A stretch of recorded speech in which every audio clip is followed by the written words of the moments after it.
Bonjour à tous, bonjour et bienvenue et merci d'être parmi nous. Donc, vous me connaissez déjà, moi je suis le capitaine Pascal Perron, donc je monte le LISA, le laboratoire d'innovation spatiale des armées, au sein d'Aerospace Valley pour le commandement de l'espace. Et donc, on est tous là aujourd'hui on est là pour vous présenter en fait une intervention de la part de l'Innovation Hub de l'OTAN, mais aussi d'ACT, donc le commandement allié pour la transformation qui se trouve à Norfolk. Le but du jeu étant de vous donner le maximum d'informations aujourd'hui sur l'Innovation Hub et surtout le challenge qui va avoir lieu mi-mai à destination en fait de la surveillance de l'espace. Et donc pour ce faire, vous allez avoir durant cette heure et demie d'intervention 20 minutes de présentation de la part de ma camarade Mélodie Galland, qui est chef de projet au sein de l'Innovation Hub, qui va vous présenter la structure. Et ensuite, on va aller un peu plus loin dans la définition et la description du challenge avec, et là on a de la chance de les avoir, les différents chefs de projet espace qui sont présents à ACT. Donc on aura la lieutenant-colonel Stéphanie Vrac, qui est les chefs de projet. Et nous aurons aussi Robert Kruger, qui lui est architecte espace au sein d'ACT. Donc moi, j'ai assez parlé. Maintenant, place aux experts. Mélodie, je te cède la parole. Voilà. Avant de te laisser, si vous avez des questions, n'hésitez pas, mettez-les par écrit. Et moi, à la fin des interventions, ben, je poserai vos questions. Voilà. Bonne présentation. À tout à l'heure. Merci Pascal, bonjour à tous. Merci de consacrer un petit peu de temps à cette présentation. J'espère que ça vous intéressera et qu'on sera en mesure de répondre à toutes vos questions. Donc, on va essayer de garder cette présentation assez courte pour aussi correspondre à vos emplois du temps respectifs parce qu'il est déjà 17 heures en France. Donc, je commence tout de suite. Donc, moi, je suis chef de projet au sein de l'Innovation Hub de l'OTAN. Donc, je vais aborder plusieurs points lors de cette présentation. D'abord, vous expliquer notre perception de ce qu'est l'innovation ouverte à l'OTAN. Vous présenter ensuite les missions de l'Innovation Hub auquel j'appartiens. Vous présenter dans un troisième temps le challenge, puisque c'est notamment la raison de votre présence ici. Et puis enfin, les différents réseaux de l'OTAN au sein desquels vous pouvez vous intégrer en tant qu'entreprise de start-up de plus ou moins grande taille. Donc, pour commencer, qu'est-ce que l'innovation au sein de l'OTAN? Donc, en fait, vous le savez, l'innovation, c'est quelque chose qu'il faut intégrer dans toute structure, quelle qu'elle soit, entreprise privée, secteur public. Et donc, les grandes organisations internationales telles que l'OTAN, au même titre que les Nations Unies ou d'autres grandes organisations internationales, ont intégré l'innovation au sein de leur processus et de leur stratégie, donc du plus haut niveau politique jusqu'au plus bas niveau tactique de coopération. Donc l'OTAN, c'est une organisation internationale de défense collective. Donc il y a 29 pays qui sont représentés au sein de l'OTAN. Donc vous imaginez bien que chaque pays a ses intérêts et donc intégrer l'innovation dans une structure aussi conséquente que l'OTAN peut être un peu complexe. Donc l'innovation, alors je vais surtout vous parler d'innovation ouverte puisque c'est la spécialité de notre Innovation Hub ici à l'OTAN, à ACT. Donc nous, on est situé aux États-Unis. Juste petit rappel, donc l'état-major dans lequel nous nous trouvons ici, l'état-major de la transformation. Il y a 3 états-majors en fait pour l'OTAN. L'état-major politique qui se trouve à Bruxelles, où les ministres de la Défense se retrouvent. L'état-major opérationnel qui se trouve également en Belgique à Mons, et donc notre état-major ici aux États-Unis, à Norfolk en Virginie, qui s'occupe de la transformation. Donc en fait, on s'occupe de préparer le futur pour l'OTAN, les futures capacités, préparer les futurs conflits. Donc on est vraiment dans l'anticipation et la prospective, mais on fait aussi des choses très concrètes que je vais vous présenter un petit peu plus tard. Donc l'innovation pour l'OTAN, en fait, donc c'est notre état-major qui en est le leader, puisque c'est assez logique, on s'occupe de préparer le futur. Donc l'innovation pour l'OTAN, c'est la prise en compte et l'intégration de toutes les idées, solutions, méthodes qui apportent une value pour l'Alliance Nord-Atlantique. Donc ça ne veut pas dire grand-chose comme ça, mais c'est une définition qui est politique. Notre état-major a trois missions dans le domaine de l'innovation. J'en ai mis que 2 parce que ce sont les principales. Donc l'idée, c'est déjà de générer en fait des solutions, d'apporter, d'aider les États membres, mais aussi l'OTAN, puisque notre mission est tournée aussi bien vers la structure de l'OTAN que les États membres qui la composent. Donc générer et développer des solutions innovantes pour l'OTAN et ses États membres et insuffler une culture de l'innovation. Donc, bon, l'OTAN, ça n'a rien à voir avec une entreprise privée. C'est une énorme structure avec des processus administratifs qui sont extrêmement lourds, bien plus lourds que l'administration française. Oui, c'est possible. Donc, c'est vraiment très complexe à prendre en compte. Et donc, notre rôle, c'est vraiment de faire comprendre aux États membres qui sont plus ou moins avancés dans le domaine de l'innovation. La France est plutôt en pointe, mais il y a des pays qui le sont beaucoup moins.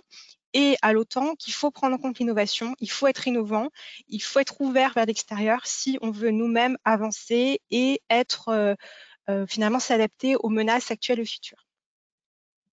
Donc, qu'est-ce qu'on fait, nous, à l'Innovation Hub? Donc, notre structure, en fait, est là vraiment pour insuffler l'innovation, aider les États membres, aider l'OTAN à prendre en compte l'innovation dans leur processus, dans leurs concepts, dans les opérations. Notre structure, qui est le NATO Innovation Hub, fonctionne un petit peu, alors c'est pas un incubateur, mais c'est un peu une structure dédiée à l'innovation, une sorte de laboratoire d'innovation.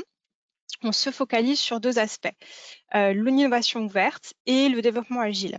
En fait, il n'y a pas de leadership dans le domaine de l'innovation, quelle que soit la structure privée ou publique. Tout le monde doit être innovant, tout le monde doit être ouvert vers l'extérieur, à l'écoute des nouvelles idées, à l'écoute du marché.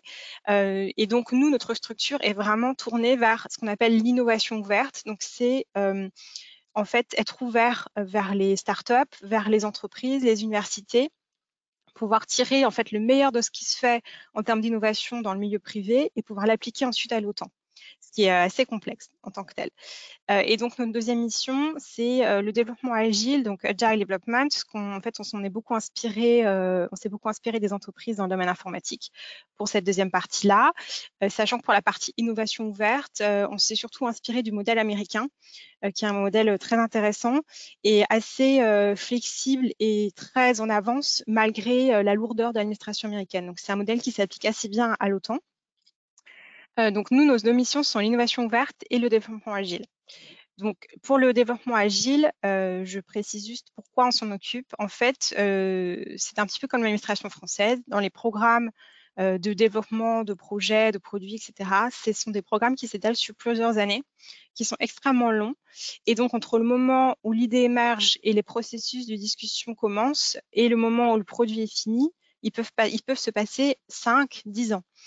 Et donc, on se retrouve souvent sur des projets où en fait on est en retard par rapport à la réalité des menaces, par rapport à l'économie, par rapport à la situation internationale. Et donc, ça pose des vrais problèmes en termes d'adaptabilité. Donc, on a pris à bras le corps depuis maintenant 2 ans le développement agile au profit de l'OTAN.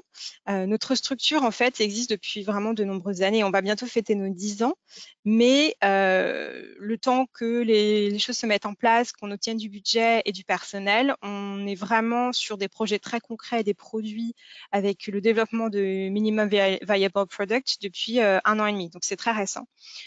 Donc, de même pour la partie développement agile, c'est assez récent, ça date d'à peu près 1 an et demi. Donc, l'idée, en fait, elle est très, très simple.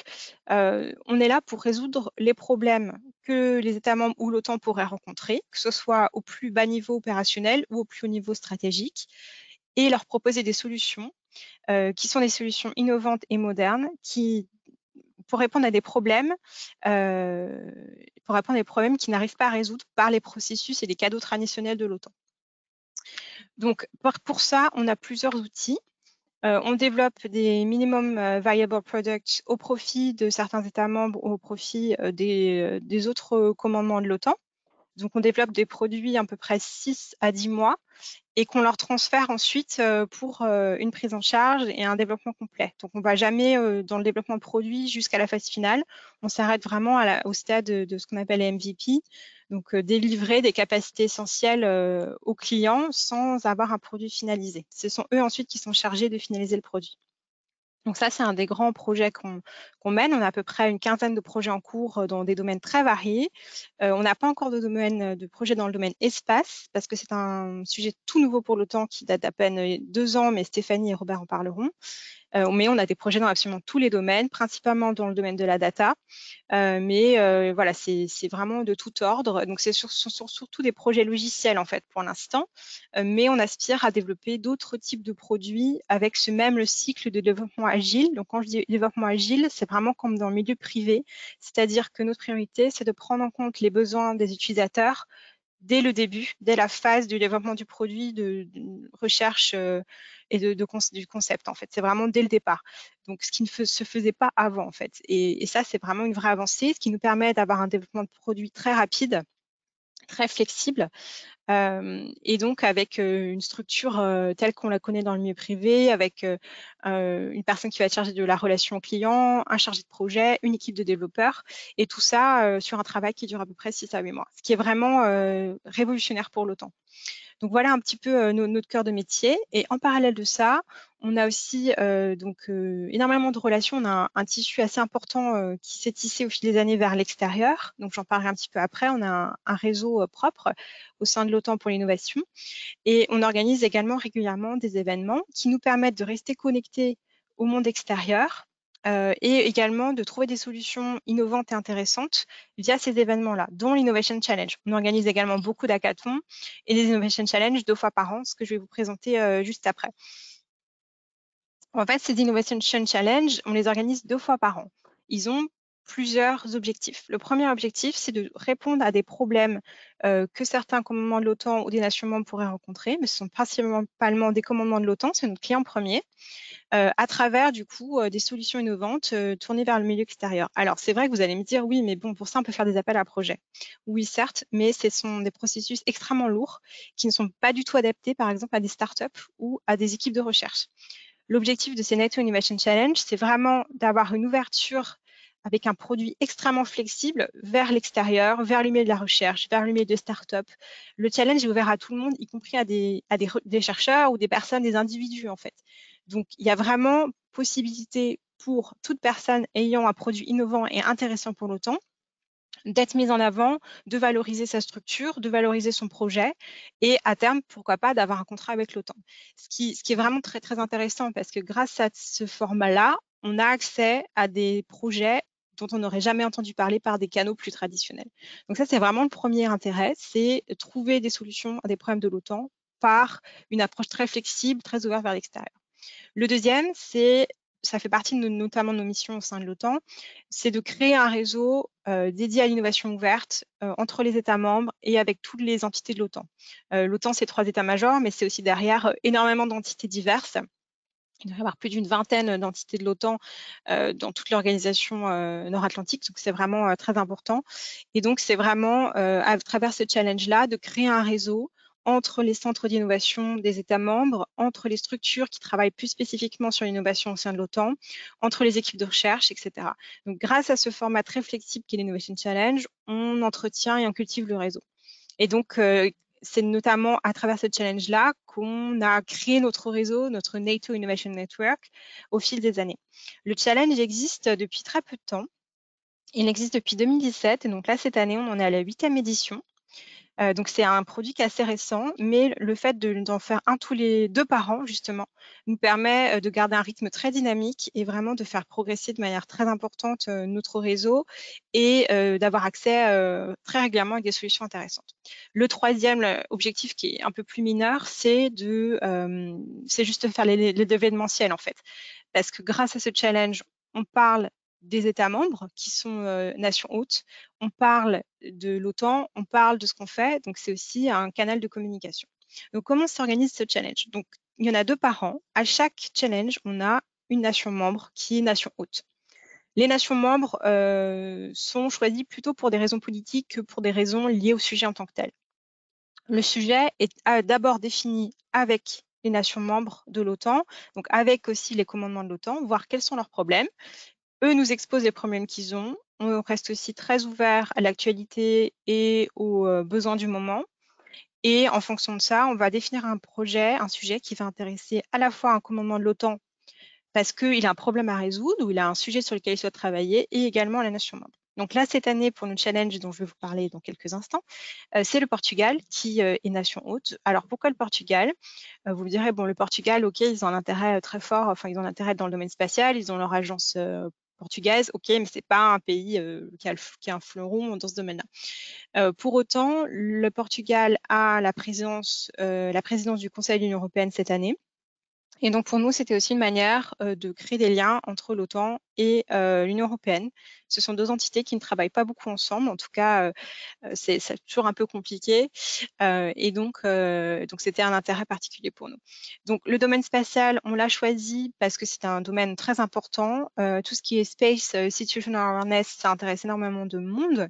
Et donc c'est aussi un sujet d'intérêt pour l'OTAN, mais je laisserai Stéphanie et Robert en parler juste après. Donc le domaine spatial a été choisi. On a décidé de se focaliser justement sur tout ce qui était Space Domain Awareness, qui est le terme de référence. Donc comment s'organise le challenge? Je vais vous expliquer très rapidement, même si je pense que vous avez déjà dû avoir quelques informations. Le challenge, en fait, se déroule sur plusieurs mois. C'est pas du tout comme un hackathon qui se déroule sur plusieurs jours ou souvent 1 ou 2 journées. Là, ça se déroule sur plusieurs mois. Généralement, ça s'étale sur une phase de 6 mois. Donc là, pour vous donner des exemples très concrets avec ce challenge, on ouvre l'appel aux soumissions est ouvert depuis le mois de mars et se termine à la fin du mois, donc se termine le 23 mai. Tout le monde est invité à participer. Tout le monde peut participer, qu'on soit un individuel, une entreprise, une équipe de recherche, une start-up. Tout le monde peut participer dès lors que les idées sont, et les concepts ou les solutions sont pertinentes, sont intéressantes et répondent aux attentes. Donc, les personnes déposent leurs contributions sur notre site internet. Ensuite, il y a une phase de présélection qui est faite par un jury d'experts. Donc, ce sont des personnes qui sont experts dans ce domaine-là. Donc là, pour le coup, qui sont expertes dans le domaine de la situational awareness. Donc, on a des représentants de la NASA, on a des représentants de l'European Space Agency, on a des représentants de différentes universités ici aux États-Unis. On aura des représentants aussi des différents commandements de l'OTAN, puisque ce sont les clients premiers et c'est surtout à eux que reviendra en fait la décision de savoir qu'est-ce qui est pertinent ou pas pour l'OTAN, qu'est-ce qui est intéressant ou pas pour l'OTAN. Et on a aussi des représentants du commandement de l'espace français dans ce jury de présélection. À la fin de cette phase de présélection, 10 solutions, les 10 meilleures solutions sont choisies et vont en finale. Donc la finale se déroule cette année le 29 juin à Lisbonne, au Portugal. Et donc là, c'est un jury d'experts, donc de plus haut niveau, qui décide qui sera le finaliste. Donc comment ça se passe très concrètement? Ça dure toute une après-midi pour l'Europe, mais ça se passe le matin aux États-Unis, parce qu'on a aussi beaucoup de contributions du Canada notamment, souvent, et des États-Unis. Donc les finalistes en fait présentent pendant 10 minutes leurs solutions. Ensuite, répondent à des questions de la part du jury, donc chacun à leur tour.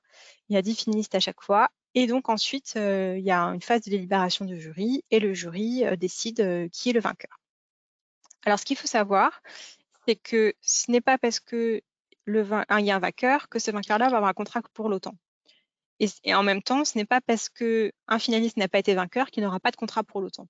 En fait, il y a surtout un prix qui est assez minime, hein, 8 500 dollars, c'est vraiment pas grand-chose. Sauf pour un individu ou un chercheur, ça peut quand même représenter une somme intéressante, mais pour une entreprise, c'est quand même une somme plutôt mineure. L'idée, c'est surtout d'avoir un prix symbolique, en fait, avant tout, parce qu'à partir du moment où on participe à ce challenge, on s'intègre aussi dans un réseau. On met le pied dans la porte, on commence à entrer dans le réseau OTAN, ce qui peut être assez complexe pour une entreprise, une start-up ou une équipe de recherche. Donc, grâce à ce challenge, c'est ce que j'expliquais tout à l'heure, on met un premier pas dans le domaine OTAN et donc c'est aussi une manière de se faire connaître. Donc, c'est surtout ça, en fait, l'intérêt du challenge. Il y a effectivement des possibilités de contrat pour l'OTAN, mais encore une fois, tout dépendra du sujet. Sur des sujets très très concrets, par exemple, qu'on a eu il y a quelques années, qui correspondaient à un besoin immédiat et opérationnel très précis, on a eu des possibilités de contrats. On a déjà eu des contrats, notamment avec des entreprises françaises d'ailleurs, sur des données, sur le domaine des données, etc., de la visualisation, par exemple. Mais là, par exemple, c'est vrai que pour le domaine spatial, on est plus dans une approche prospective, connaissance du marché, puisque c'est un domaine très récent pour l'OTAN et que les besoins opérationnels ne sont pas encore pleinement identifiés. Je laisserai Stéphanie et Robert en parler après. Donc, tout dépend en fait du sujet et du timing et du domaine. Donc voilà, la possibilité de contrat pour le temps, elle est réelle, elle existe. Et d'ailleurs, elle n'est pas forcément, le contrat ne serait pas forcément sur le domaine en question. Vous êtes une entreprise, une start-up qui fait de la data, appliquée au domaine spatial, mais à d'autres domaines également. Vous pouvez tout à fait avoir un contrat avec l'OTAN parce qu'on vous a repéré au moment du challenge et qu'on s'est dit ah mais tiens en fait cette startup là développe des produits qui seraient très intéressants pour un autre domaine et donc vous proposez un contrat pour un autre domaine que le domaine spatial. Donc ça arrive assez régulièrement. Voilà, si vous avez des questions, je vous laisse me les poser juste après ma présentation. Juste un petit récapitulatif. Donc, on est au 8e challenge. Là, je vous ai juste mis pour quelques idées les challenges précédents. Donc, comme vous voyez, on en organise un dans chaque pays membre à chaque fois, sur des thématiques à chaque fois différentes. Et donc, voilà, par exemple, là, sur les solutions, les challenges entre 2018 et 2019, on a eu 2 vainqueurs. À cette époque-là, il n'y avait pas encore de prix monétaire, hein. C'est aussi pour ça qu'il y avait 2 vainqueurs. Mais voilà, on a à peu près, on a toujours des solutions entre une vingtaine de solutions pertinentes jusqu'à peu près 70 solutions. Quand je dis solutions, ce ne sont pas des personnes qui s'inscrivent, on a toujours énormément de participation. Ce sont les solutions qu'on retient qui sont pertinentes avant la phase de présélection. Voilà, et puis donc je vous remets les informations sur les challenges actuels, donc avec les 3 thématiques qui nous intéressent en fait.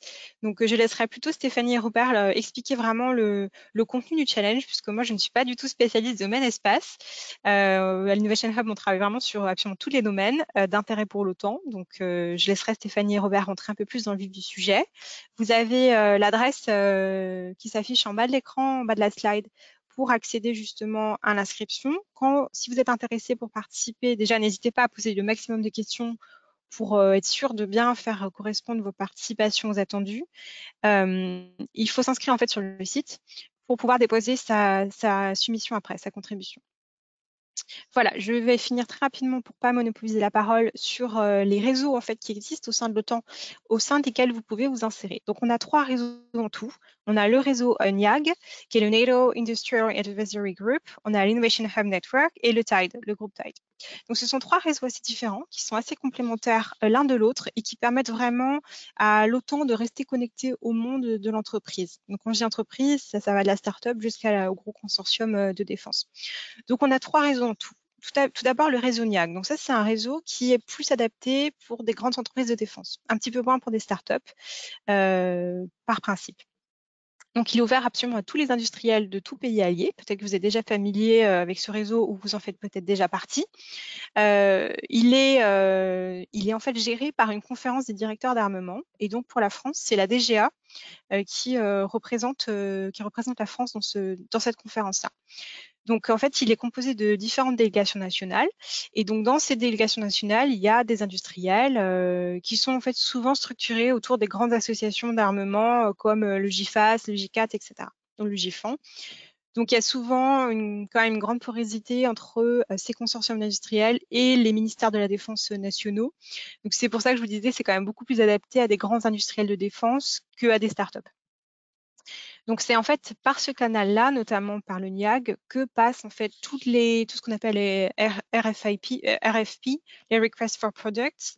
Donc, c'est là en fait où passent tous les appels d'offres, notamment, en complément des canaux nationaux. L'idée, c'est vraiment qu'à travers ce réseau-là, il y ait vraiment une approche un peu consensuelle, en fait, et ça permet de s'aligner aussi sur les capacités des industriels, en fait, en fonction des appels d'offres qu'on envoie. Donc, si vous êtes intéressé, il y a également les adresses mail qui s'affichent en bas de la slide pour rejoindre ce réseau-là. Voilà, ça reste un réseau ouvert, hein, il n'y a pas d'obligation, il n'y a pas de rétribution, de contribution financière à apporter. Ensuite, vous avez le NATO Innovation Network, donc qui est un réseau un peu différent, donc il est géré par ma structure, le NATO Innovation Hub. Dans ce réseau-là, c'est surtout grâce au challenge qu'on le crée. Donc, toutes les entreprises ou les individus, équipes de recherche qui font partie du challenge, qui participent, peuvent faire partie de l'Innovation Network. Ce n'est pas du tout une obligation. Et là, c'est beaucoup plus souple, en fait, puisque c'est ouvert à notre communauté.